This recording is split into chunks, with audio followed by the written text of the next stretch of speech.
volvemos. Vamos a recordarles que en este momento estamos por tener una entrevista y que si quieren mandar algún comentario, pregunta o lo que quieran, pueden escribirnos por Twitter a Ahora Nosotras OK o Instagram Ahora_Nosotras, y que luego las entrevistas las van a poder volver a escuchar en nuestro canal de YouTube, ¿sí? Ahora Nosotras.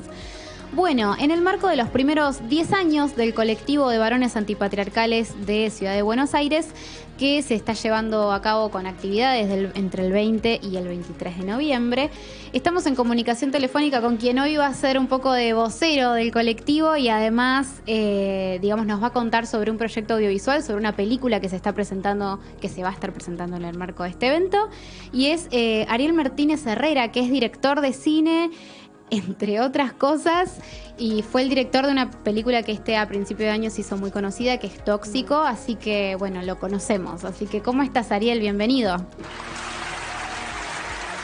Gracias por invitarme. Feliz cumpleaños a la que cumple años. Escuché recién que alguien cumple años. Sí, nuestra co-conductora Carmen, acá a mi lado, cumpleaños. Acá Vicky cumplió años. Acá te saluda Vicky. Y bueno, bienvenido por un lado, ¿cómo estás? Y empecemos con preguntarte, digamos, ¿cuál fue tu acercamiento con el colectivo de varones antipatriarcales? Que es algo como un nombre muy llamativo, pero tiene 10 años, no nació ahora. Tal cual.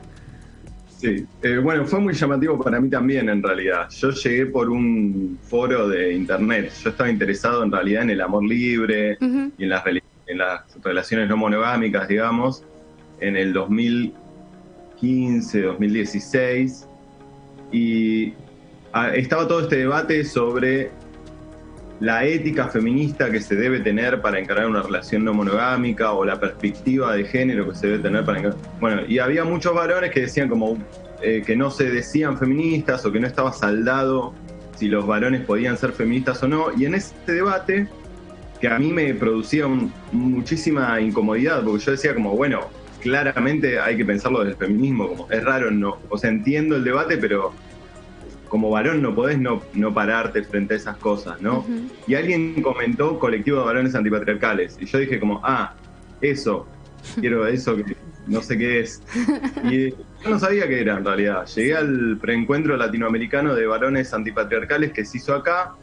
El encuentro era en Santiago, esto fue a fines de 2017, y esa fue la primera vez que yo asistí a un taller que daba el colectivo de varones antipatriarcales de Cava en el marco del preencuentro. Y la verdad es que quedé fascinado. O sea, yo ya tenía la intención de, si me gustaba, sumarme, pero para mí fue fascinante y un descubrimiento total a todo nivel. Y bueno, desde entonces estoy militando en la organización, y la organización, como parte de su esfuerzo de sistematizar los debates que damos desde digamos, con perspectiva feminista y colectiva hacia las propias masculinidades, hicimos un documental que retrata el siguiente encuentro que se hizo acá en Buenos Aires, el del 2018, se hizo acá. Okay. Y nada, la verdad es que era también se fue construyendo, digamos, fue un re quilombo armar el encuentro, y yo veía que mis compañeros se movían un montón. Yo no soy un militante tan orgánico, ¿viste? Estaba como medio de paracaidista. Yo soy director de cine, o sea, estaba medio de paracaidista ahí. Me ocupaba de retratar las actividades, de sacar fotos del logo de la organización, de tareas de diseño y comunicación, porque era como mi lugar más natural. Y llegando al encuentro dije como, che, esto hay que registrarlo. Y con el registro hecho al año siguiente dije, che, estaría bueno, yo creo que acá hay una película, si ustedes quieren, nos tiramos un lance. Y así fue, yo funcioné como un coordinador general, pero digamos, obviamente yo soy director de cine, entonces muchas decisiones las llevé yo a la asamblea, pero todas las decisiones de dirección se tomaron en asamblea, que eso es lo importante decir. O sea, no es que, por más que yo haya coordinado y realizado, también un equipo de profesionales, Ariana, que produjo, Emilia Castañeda, que hizo montaje y gran parte del guión, y bueno, gente en sonido, gente en color, un equipo muy pequeño, pero de gente de cine. Las decisiones de dirección las tomó la asamblea, la plenaria en realidad, es la palabra correcta. Sí, vos, bueno, sí, mencionábamos que vos sos director. Este documental de que estamos hablando se llama No me dejaron llorar, que lo van a poder ver en el marco de algunas actividades que se van a dar en estos días que mencionamos.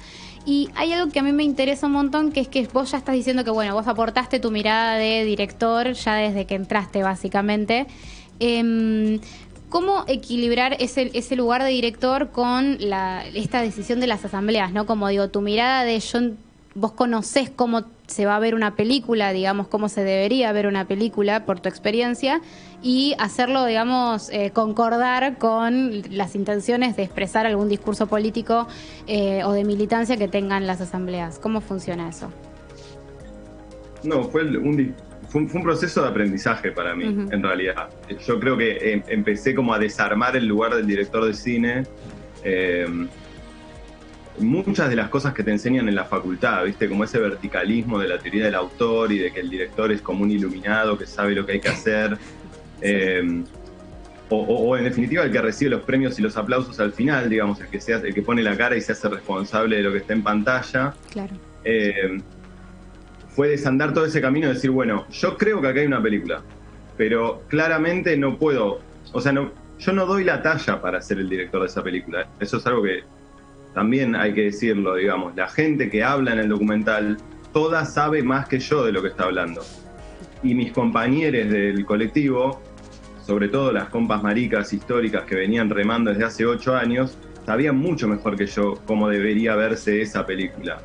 Entonces, en ese punto era medio ridículo estar tomando las decisiones de dirección yo, y yo sabía que si yo iba a hacer esa película, tenía que encararla desde lo colectivo, porque el nombre de la organización es así, porque la organización es toda así, porque hacemos los talleres desde la perspectiva de la educación popular. Era como una ridiculez injertar un director clásico de cine que diga como no, acá hay que hacer así las cosas. Y fue un proceso de aprendizaje, la verdad es que lo fuimos descubriendo, digamos. Pero se termina conformando este collage de voces que a mí me parece mucho más interesante que lo que yo hubiera podido o sabido conjeturar, digamos, que esta película tenía que ser. O sea, es un documental muy chiquito, muy compacto, dura 1 hora y básicamente es una sistematización de la agenda política que el colectivo ya traía antes de que yo llegara también. Claro. Hay algo de cierto como mirada de desconfianza en estos últimos tiempos más recientes que tienen que ver con el rol de los varones en el feminismo, con qué aporte pueden, deberían hacer o no hacer, viste, como este debate. A mí lo que me gustó mucho del documental, siendo que no conocía el colectivo y que podía como llamarme la atención, decir, a ver, ¿qué están haciendo?, fue encontrar que lo que se registró fue un montón de momentos de escucha respecto de las mujeres, de distintas mujeres que se armaban como paneles, según lo que vi. Contame un poco sobre eso. Me parece muy interesante el ejercicio de escucha de las mujeres para reflexionar el lugar que van a ocupar. Sí, de hecho me parece que gran parte del debate sobre nombrarnos antipatriarcales y no feministas tiene que ver con eso, con que el debate en todo caso lo tienen que saldar los feminismos y no nosotros diciendo nosotros somos feministas aunque ustedes no quieran, digamos. Como que hay algo de eso que está en la génesis del colectivo y me parece que tiene que ver con justamente correrse. Hay un montón de debates que son así, es como, bueno, ¿cómo disputamos una posibilidad de masculinidad, de otras masculinidades en el espacio público sin a la vez hacer lo que hicimos siempre, que es ocupar el espacio público? ¿Cómo nos volcamos hacia lo privado? ¿Cómo politizamos nuestras vidas íntimas desde el feminismo? Y en ese andar, como los privilegios no se ven, o sea, no se ven al espejo, se ven cuando los colectivizás y se ven cuando otro te dice eso es un privilegio porque yo no lo tengo, digamos. Esa empatía se genera desde la escucha y si no, no se genera. Y tiene mucho que ver también con convocar a los varones, a las masculinidades, a todo el que sienta, se autoperciba que tiene una masculinidad para disputar o para construir, a que se acerque, a que comparta, a que se sienta a escuchar, porque para nosotros también es ese ejercicio permanente de, en realidad, sentarnos a escuchar. No es que nosotros no tenemos las respuestas, tenemos las preguntas, digamos, y las respuestas se van actualizando en la medida de lo que mejor sabemos o podemos. Pero justamente esto de los 10 años del colectivo también tiene que ver con mostrar cómo han ido cambiando esos debates. esta misma charla hace 10 años no hubiera sido esta misma charla, digamos. Claro, sí. Por mucho. Sí, me imaginaba, digamos, esto de los 10 años a mí me llama como poderosamente la atención porque incluso ha habido dentro de los últimos años, incluso un cambio de perspectiva de feminismo para las mujeres. Entonces, como que eso me llama un montón la atención de pensar un grupo de varones que hace 10 años que está trabajando para pensar en esto. Sí, a mí también, la verdad. Soy muy sincero.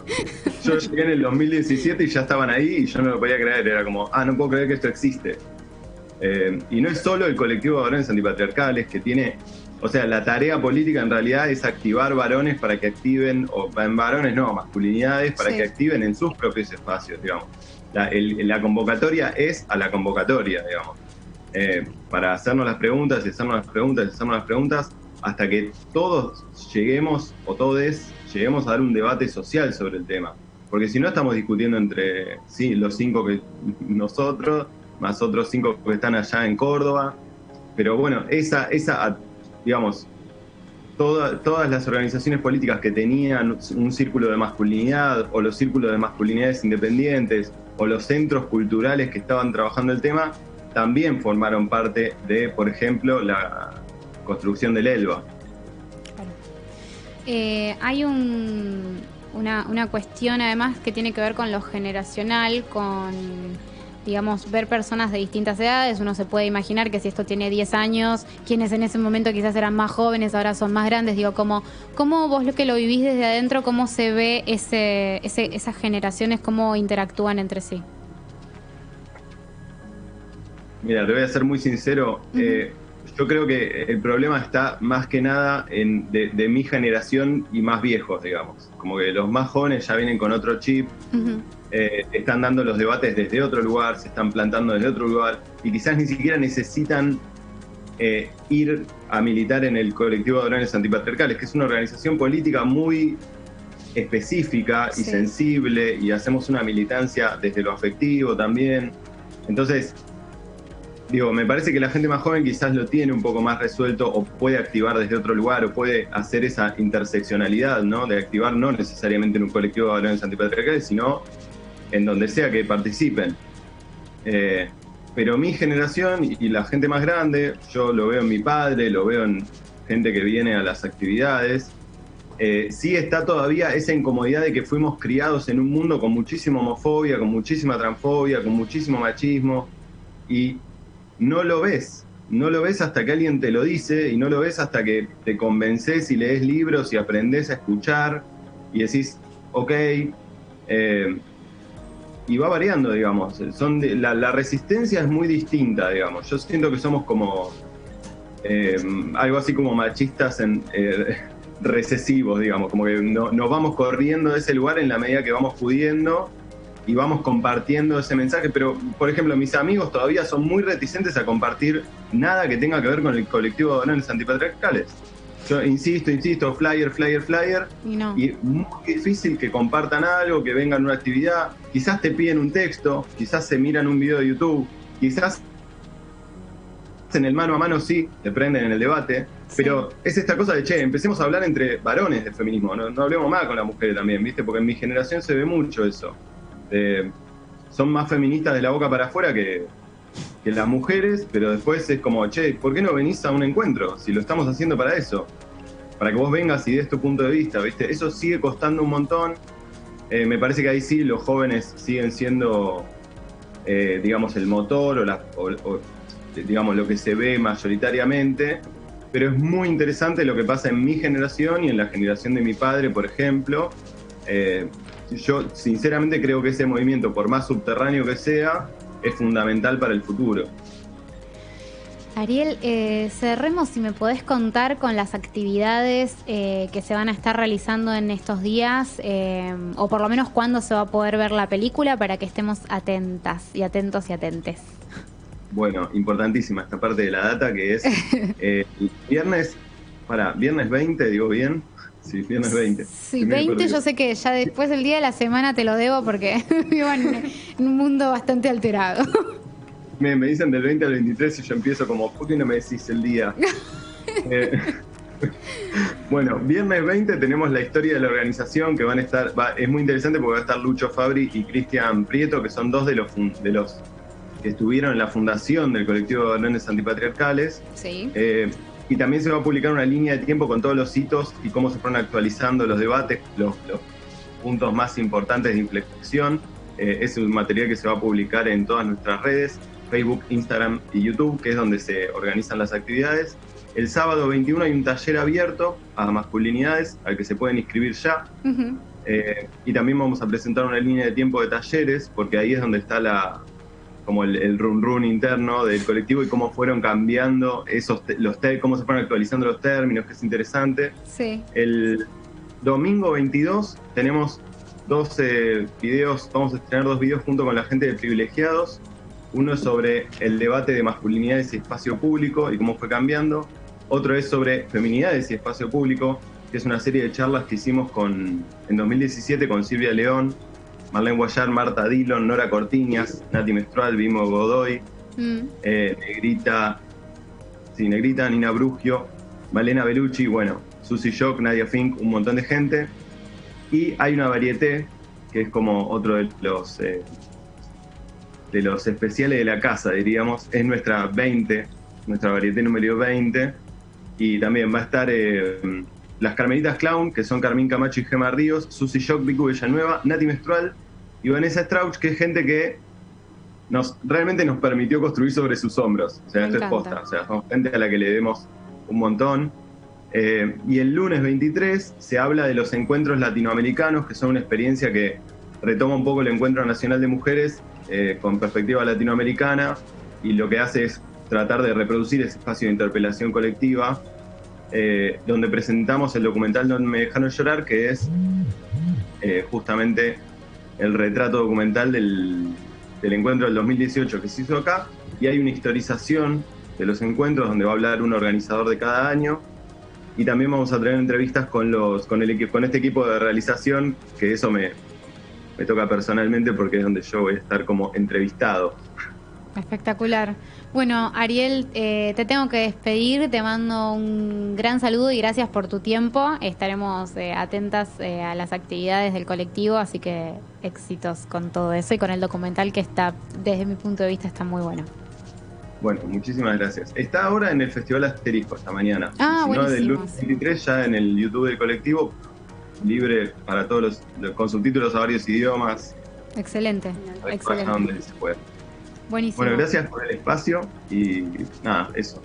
Muchas gracias. Gracias. Un abrazo. Bueno, Ariel Martínez Herrera, estábamos charlando con él, estábamos conversando un poquito sobre este evento. Van a poder encontrar la entrevista después en las redes sociales, así que los dejamos ahora con Carmen. Los dejamos en manos de Carmen. No, Carmen nos va a contar un poquitito de la situación que tiene que ver con Perú. Exacto. Hacemos un corte en este momento. ¿Por qué? Porque vamos a, en el próximo bloque, hablar un poco más sobre el tema, pero era como importante poner un poco en cuestión qué estuvo sucediendo. Exacto, poder dar como un cuadro de situación de lo que estuvo aconteciendo en las últimas semanas en Perú. Bueno, vivió días negros, la verdad. El pasado 9 de noviembre fue destituido a través de una decisión del Congreso el hasta entonces presidente Martín Vizcarra por acusaciones de corrupción durante su etapa como gobernador, o sea, entre los años 2011 y 2014.